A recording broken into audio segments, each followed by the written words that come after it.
আপনারা দেখছেন বাংলার আওয়াজ। পান্না পূর্ব মণ্ডলপাড়া থেকে শুরু করে আদকদের বাড়ি হয়ে শিবপুর, এই একটি রাস্তা যেটা আগেও তুলেছিলাম, কিন্তু প্রশাসন লক্ষ্য নজর দেননি। তো শাসক দলের কাছে জানাবো যে বিষয়টা দেখুন। তার সাথে আছে ভাঙাদহ এলাকার ঘাটিপাড়া থেকে দাসপাড়া, যে রাস্তাটা আপনারা দেখতে পাচ্ছেন সাইড স্ক্রিনে চলছে। এই দুটি রাস্তার পরিস্থিতি খুব খারাপ।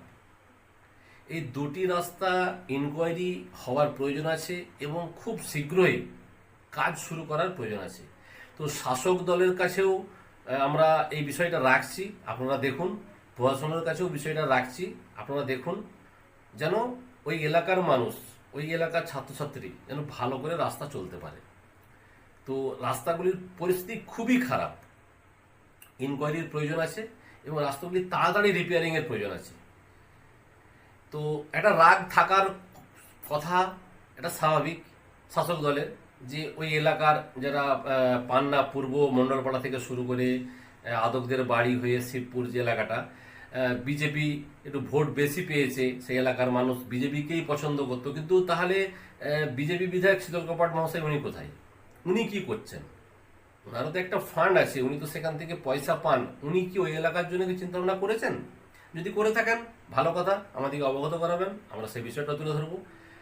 কিন্তু বিষয়টা হলো যে সাধারণ মানুষের প্রত্যেকের নিজস্ব একটা মতামত আছে, কাকে ভোট দিবে না দিবে ঠিক আছে, কিন্তু যারা কাজ করে তাদের বিষয়টা ভাবনা চিন্তা করার প্রয়োজন আছে। তো আমরা শাসক দলের কাছেই রাখবো কথাটা, কেন আমাদের কথা থাকবে, আমাদের প্রশ্ন থাকবে শাসক দলের কাছেই।